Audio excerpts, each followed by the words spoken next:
नमस्कार, स्वागत है आपका फिफाना हिंदी क्लासेस के यूट्यूब चैनल पर। और इस क्लास में अपन एक बहुत ही रुचिकर एकांकी पढ़ रहे थे। एकांकी का शीर्षक था समर्थ को नहीं दोष गोसाई। तो चलिए क्लास को आगे बढ़ाते हैं। और एकांकी में अपन जो देख रहे थे कि जमुरा और मदारी एक तरफ है और एक तरफ लाला जी अपने बोरे को उठाने का प्रयास कर रहे हैं। तो चलिए, एकांकी का शीर्षक था समर्थ को नहीं दोष गुसाई। समर्थ को नहीं दोष गुसाई एकांकी अपन पढ़ रहे थे। और इस एकांकी के लेखक कौन है? सफदर हाशमी। देखिए, इस एकांकी में अपन देख रहे थे कि जो राशन का बोरा है वो लाला जी आ गए हैं और लाला जी ने दबा रखा है। जैसे ही लाला जी आकर और राशन का बोरा दबा लेते हैं तो उस समय मदारी और जमुरा दोनों लाला को आकर घेर लेते हैं और यूं कहते हैं कि लाला जी, आपने इस राशन के बोरे को दबा क्यों रखा है? आप जिनका है उनको बांटिए ना, गरीबों में बांट दीजिए। हमें चाहिए, हमें आटा चाहिए, हमें चावल चाहिए, हमें नून चाहिए, हमें तेल चाहिए। आप हमें बांट क्यों नहीं देते? और लाला जी, आप अपने चौकीदारों से भी कहिएगा ना कि जितना भी अनाज है वो सब में बंटवा दे। तो लाला कहता है कि अच्छा, क्या मैंने इस दिन के लिए इतना पैसा बहाया है? तुम्हें पता नहीं है, मैंने लाखों रुपए चुनाव से पहले और लाखों रुपए चुनाव के बाद चंदा दिया है, ऐसे ही नहीं दिया। और मेरे पास इसका परमिट भी है, लाइसेंस भी है। मैं इसका स्टॉक इसलिए करता हूं क्या कि सबको बांट दूं। मैंने पहले पैसा बहाया और अब जब मुनाफे का वक्त आया तो मैं इसको बांट दूं। अब तो मैं वो वसूल करूंगा जो मैंने पैसा लगाया है। तो ऐसा थोड़ी ना संभव हो सकता है। जब लाला जी इस प्रकार की बातें कहते हैं तो मदारी और जमुरा दोनों लाला के चारों ओर चक्कर लगाने लगते हैं। लाला जी आटा दे, लाला जी चून दे, लाला जी नून दे, लाला जी तेल दे, चावल दे। इस प्रकार से दोनों ताली बजाकर और लाला जी के चारों ओर चक्कर लगाने लगते हैं। जैसे ही लाला जी के चारों ओर चक्कर लगाने लगते हैं तो उसी समय लाला जी आवाज लगाते हैं। पहले तो आवाज लगाते हैं चौकीदार चौकीदार। अब चौकीदार वहां पे था नहीं, क्योंकि लाला जी तो वहां पर आए हुए थे जहां पे बोरे को लाया गया था। लाला जी घर पे नहीं थे, लाला जी अपने स्टॉक की दुकान में नहीं थे। तो यहाँ पर चौकीदार तो था नहीं। उसी वक्त लाला जी आवाज लगाते हैं पुलिस। और जैसे ही पुलिस को आवाज लगाई जाती है वैसे ही पुलिस वाला जो अभिनय कर रहा था वो झट से अंदर आ जाता है, लाला जी के सामने आता है और लाला जी को प्रणाम करता है। अरे लाला जी, आप, क्या हुआ? कोई समस्या तो नहीं है? कोई तकलीफ तो नहीं है आपको? अब वहां पर पुलिस वाला लाला जी को इस प्रकार से बातें कहता है तो लाला जी यूं कहते हैं कि अरे, समस्या की बात पूछ रहे हो आप? देखते नहीं कैसे ये लोग, आजकल शरीफ आदमी का तो जीना ही मुश्किल हो गया है। शरीफ आदमी को कोई अच्छे से जीने ही नहीं देता। देखो, गरीब भूखमरे लोग कहां से आ गए। मेरा राशन का बोरा बाहर ले आए भाई, और अब राशन हथियाना चाहते हैं। मैं इसको वापस ले जाना चाहता हूं और ये राशन हथियाना चाहते हैं। कितना खराब जमाना आ गया है, कितना गलत टाइम आ गया है। देखो तो सही, शरीफ आदमी को लूट रहे हैं। और जैसे ही लाला जी इस प्रकार की बातें कहता है तो पुलिस वाला मदारी और जमुरे को कहता है, क्यों बे, तुम्हें क्या तकलीफ है? क्यों लाला जी को परेशान कर रहे हो? चलो भागो यहां से। और यदि तुम्हें अनाज चाहिए तो तुम्हारे लिए भी इनके यहाँ कोई ना कोई व्यवस्था होगी। जाओ ना, अच्छे आदमियों की तरह, शरीफ लोगों की तरह इनकी दुकान पर जाओ और इनकी दुकान पर जाकर और लाइन में लगो और लाइन में लगकर अपना राशन ले आओ। अब यहाँ पर इस बात से ये संकेत हो रहा है कि लाला जी की दुकान में राशन बंटता है। जैसे सरकार योजना के तहत गरीबों के लिए अनाज भेजती है ना, बहुत ही कम रुपए में मिनिमम चार्जेस लेकर और सरकार गरीबों तक अनाज पहुंचाती है। तो उसी प्रकार की ये कुछ दुकानें होती हैं जिसमें स्टॉक होते हैं, कुछ लोगों के पास उसका लाइसेंस होता है, अनाज पीछे से आता है और वो गरीबों में बंटता है और कम पैसे लेकर। तो ये सरकार की योजना है। लाला जी इसके माध्यम है अनाज बांटने के, परंतु लाला जी इसका दुरुपयोग कर रहे हैं। लाला जी सरकार से अनाज लेते हैं और वो बड़ी कीमतों पर बेचते हैं, लाखों कमाते हैं और लाखों कमाकर लाखों रुपए चुनाव में लगाते हैं। यहाँ पर लाला जी जब चुनाव की बात कर रहे थे ना कि मैंने लाखों रुपए पहले लगाए चुनाव के, लाखों रुपए बाद में चंदा दिया, तो वो यूं भी कहते हैं कि सफेद टोपी वालों को, सफेद टोपी वालों को। अब सफेद टोपी कौन पहनते हैं ये आप समझते हैं, तो कि सफेद टोपी वालों को मैंने लाखों रुपए दिए हैं तो अब मैं मुनाफा तो कमाऊंगा ही, मेरे वसूलने का समय तो अभी आया है। तो इस प्रकार से लाला जी यहाँ पर कहते हैं, दुकान में लाइन में लगकर राशन लेने की बात पुलिस वाला मदारी और जमुरा को कहता है और फिर मदारी और जमुरा वहां पर खड़े रहते हैं तो पुलिस वाला डंडा लेकर दोनों को पिटाई करता है। दोनों को पीटता है तो दोनों वहां से भाग खड़े होते हैं और जब वो भागने लगते हैं उसी समय वो क्या देखते हैं कि उनके जाते ही और पुलिस वाला लाला जी के पास जाता है। लाला जी अपनी पॉकेट से 10 रुपए का नोट निकालकर पुलिस वाले को देते हैं। पुलिस वाला सलाम कहता है और वहां से चला जाता है। इस घटना को भी मदारी और जमुरा दोनों देख लेते हैं और वो दोनों आपस में बात करते हैं कि भाई पुलिस वाले ने बहुत मारा। तो जमुरा भी कहता है कि हाँ उस्ताद, पुलिस वाले ने तो बहुत मारा, क्या करें, एक तो अनाज नहीं है खाने के लिए और एक ऊपर से मार भी खानी पड़ती है। तो वहां पर फिर मदारी यूं कहता है कि तू एक बात बता, पुलिस वाला यूं कह रहा था कि लाला जी की दुकान पर जाकर लाइन में लगकर अपन अनाज प्राप्त कर सकते हैं, क्या वो सच बोल रहा था? क्या अपन अनाज वहां से हासिल कर सकते हैं?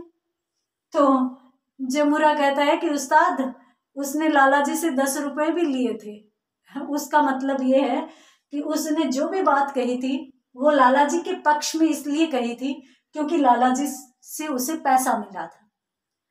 यहाँ पर रिश्वतखोरी साफ साफ नजर आ रही है। ये है हमारे सफदर हाशमी, भ्रष्टाचारी और रिश्वतखोरी पर पूरा का पूरा एकांकी इन्होंने लिख दिया है और इतनी सूक्ष्म चीजें, इतनी हकीकत इन्होंने लाकर पाठक वर्ग के समक्ष रखी है। परंतु अफसोस कि आजादी के इतने वर्षों के बाद भी ये रिश्वतखोरी और भ्रष्टाचार रुकने का नाम नहीं, बढ़ता ही जा रहा है। बातें सब करते हैं, भाषण शब्द देते हैं, परंतु कहीं भी कोई सुधार नहीं करता। स्वयं की जब बात आती है तो सब भ्रष्टाचारी में लिप्त हो जाते हैं और जब दूसरों की बात आती है तो सब लंबे चौड़े भाषण देने लगते हैं। तो भाषण देने से सुधार नहीं होता जनाब, उसके लिए कुछ करना पड़ता है, आगे चलना पड़ता है। तो इसी प्रकार से यहाँ पर मदारी और जमुरा आपस में बात करते हैं। जमुरा यूं कहता है कि उसने तो पैसे लिए थे, इस वजह से वो ये बात कह रहा था। तो मदारी यूं कहता है, आखिर आदमी तो सरकार का है ना, तो ऐसे कोई बात थोड़ी ना कहती, कुछ ना कुछ तो उसके पीछे लॉजिक होगा। उसने कहा है कि दुकान पर जाओ, लाइन में लगो और फिर राशन लो, इसका मतलब कुछ तो कुछ है, कुछ ना कुछ तो बात है। तो उस्ताद क्या करना चाहिए? चलना एक शेयर करके आते हैं। शेयर करके आते हैं मतलब कि अरे अपन भी दुकान पर जाते हैं लाला जी के और दुकान पर जाकर लाइन में लगकर देख कर आते हैं कि क्या पता अपने को भी अनाज मिल जाए। ठीक है, तो फिर अपन चलते हैं। अब यहाँ पर यहाँ का दृश्य जो लाला, मदारी और जमुरा का था, ये दृश्य यहाँ पर समाप्त हो जाता है और अब दूसरा दृश्य यहाँ पर उपस्थित किया जाता है। किसका? लाला के स्टॉक का, अर्थात लाला के गोदाम का। अब लाला का गोदाम है, लाला जी का गोदाम है, यहीं पर लाला जी का घर भी है। सुबह सुबह मदारी और जमुरा दोनों के दोनों लाला जी के घर के बाहर पहुंच जाते हैं और दोनों के दोनों एक गीत के रूप में कुछ गुनगुनाने लगते हैं, कुछ पंक्तियां बोलते हैं। लाला जी दरवाजा खोलो, लाला जी दरवाजा खोलो, लाला जी हमें अनाज दो, लाला जी आप हमारे अन्नदाता हो। इस प्रकार से कुछ 5-6 पंक्तियां वो दोनों गाते हैं, मिलकर गाते हैं साथ साथ कि आप हमारे अन्नदाता हो, आप बहुत बड़े व्यक्ति हो, आप हमें कुछ अनाज दो जिससे हम भूखे भी अपना पेट भर सके। इस प्रकार से दोनों के दोनों गाते हैं और फिर बार बार यूं कहते हैं। हर एक लाइन के बाद आता है लाला जी दरवाजा खोलो, लाला जी दरवाजा खोलो। अंदर से लाला जी की आवाज आती है। लाला जी यूं कहते हैं कि ये आ गए फिर भूखमरे लोग, गरीब लोग, और सुबह सुबह ही सोने ही नहीं देते। सुबह सुबह आकर शोर मचाने लग गए, दरवाजा खोलो दरवाजा खोलो। अब हम सोए कब, इतनी सुबह उठे तो। और फिर लाला जी अनाज दो, पर दे कहां से, हमारे पास अनाज है ही नहीं, स्टॉक खत्म हो चुका है। और ये बात लाला जी क्यों कहते हैं, क्योंकि लाला जी जैसे ही पुलिस वाले की मदद से राशन का बोरा वापस लेकर आते हैं, राशन का बोरा वापस लेकर आते हैं, तो अपने चौकीदार जो लोग हैं उनको कहते हैं कि इस बोरे को इस तरीके से ले जाकर रखो कि हमेशा याद रखे, आज के बाद यह बाहर निकलने की हिम्मत न करे। और फिर उन चौकीदारों को ये भी कहते हैं कि सामने एक बोर्ड लगा दो और उस बोर्ड पे लिख दो कि स्टॉक खत्म है, अनाज नहीं मिलेगा, आज अनाज नहीं मिलेगा। और फिर नीचे एक बोर्ड और लगा दो और उस बोर्ड पर ये लिख दो कि अनाज प्राप्त करने का रास्ता पीछे से है, आगे से नहीं है। अर्थात पीछे के दरवाजे से अनाज लेकर आना है, सामने से नहीं लेकर आना, पीछे के दरवाजे से। अब आप यहां पर भी परिस्थिति समझ ही चुके होंगे कि लाला क्यों चाहता है सामने से, दरवाजे के सामने से अनाज नहीं देता। क्यों? क्योंकि दरवाजे के सामने से यदि अनाज दे तो उसको उसी दाम में देना पड़ेगा जिस दाम में उसके पास सरकार की तरफ से आया है। ये पीछे के दरवाजे से दुगुने दाम लेकर और अनाज बेचेगा, ये बांटेगा नहीं, बेचेगा। तो इसके लिए वह 2 बोर्ड लगवाता है चौकीदारों से कहकर और राशन के बोरे को अंदर रखवा देता है। ठीक है।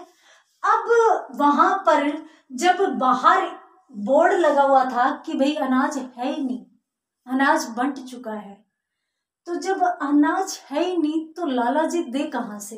इसी प्रकार की बात है यहाँ पर, लाला जी कहते हैं कि अनाज तो है ही नहीं, दे कहां से। तो वहां पर भी लाला जी भी कुछ पंक्तियों को जोड़कर गीत के रूप में, लय के रूप में ही बोलते हैं कि लाला जी दरवाजा खोलो, लाला जी दरवाजा खोलो। ये सुबह सुबह आ गए और कहां से दे तुम्हें अनाज, क्योंकि अनाज तो खत्म हो चुका है, अनाज यहाँ पर है ही नहीं। मदारी और जमुरा फिर से गाने लगते हैं, लाला जी दरवाजा खोलो, लाला जी दरवाजा खोलो, हमें तो अनाज दो।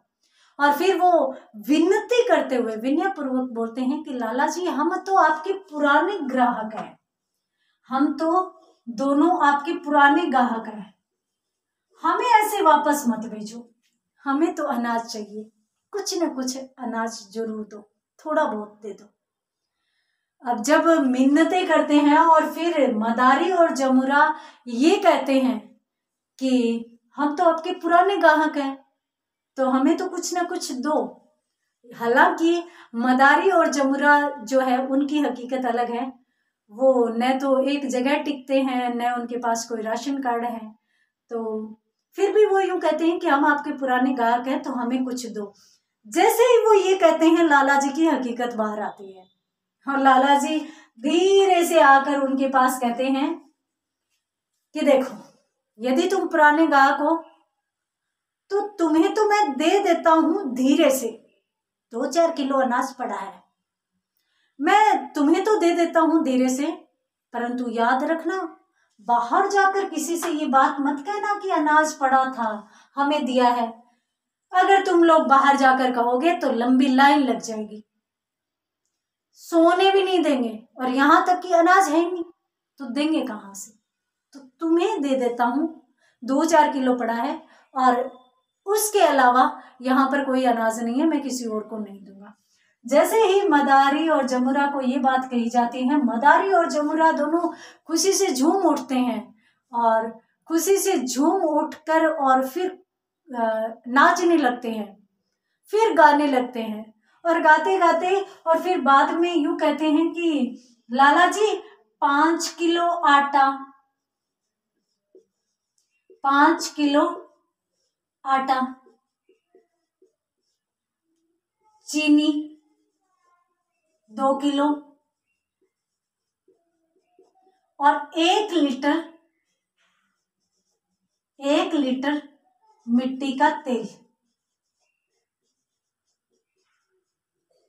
ये दे दीजिए।